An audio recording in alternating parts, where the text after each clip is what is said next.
આજે આપણે એક વાટકી ચોખામાંથી એકદમ ટેસ્ટી ઢોસા બનાવવાના છે.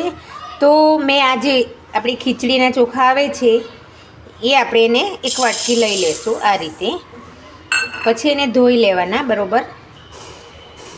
આ રીતે બધા એના સાફ કરી દેવાના. એની સામે આપણે એક વાટકી ગરમ પાણી લેશું અને આપણે આને 5 જ મિનિટ પલાળી રાખીશું. આપણે ચટણી બનાવીશું ને એટલામાં તો આપણા ચોખા પલળીને તૈયાર થઈ જશે. આ રીતે એને પલાળી અને ઢાંકી દઈશું થોડી વાર. આપણે ઢોસા સાથે ખાવાની ચટણી બનાવીશું. તો એક મિક્સર જારની અંદર મેં આ એક ટામેટું લઈ લીધું છે. લીલા મરચાં લેવાના 2-3 નંગ તીખા લીલા મરચાં 2 ચમચી દાળિયા લેશું આપણે અને પાણી નાખી અને એને આપણે ગ્રાઇન્ડ કરી લઈશું. ચટણી આપણી થઈ ગઈ છે. હવે આપણે આનું વઘાર કરીશું. તેલમાં રાઈ એડ કરીશું,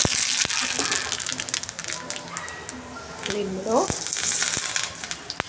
મરચાં અને થોડી દાળ એડ કરી અને આ રીતના મિક્સ કરી દઈશું એટલે આપણી ચટણી તૈયાર થઈ જાય. હવે આપણે ચોખાના બેટર આપણા ચોખા પલળી ગયા છે. હવે આપણે જો એને આ રીતના મસળીએ ને તો આ રીતના થોડો ભૂકો થાય છે એટલે આ બેટર બનાવવા રેડી. આપણે ચોખાને મિક્સરમાં એડ કરી દઈશું પાણી સહિત.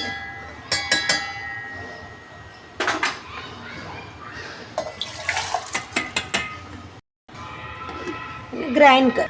હવે આપણું બેટર રેડી થઈ ગયું છે. હવે આપણે એક બાઉલમાં એને ટ્રાન્સફર કરી લેશું. આ તવો આપણે મૂકી અને એને બેટરને આ રીતે ફેલાવીશું.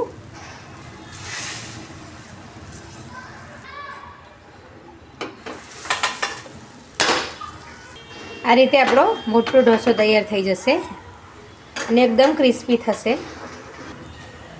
આ રીતે એને ઉખેડી લેવાનો.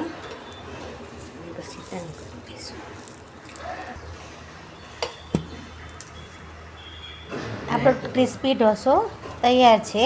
તો એકવાર આ રીતે તમે ટ્રાય કરજો, ખૂબ જ ટેસ્ટી બને છે.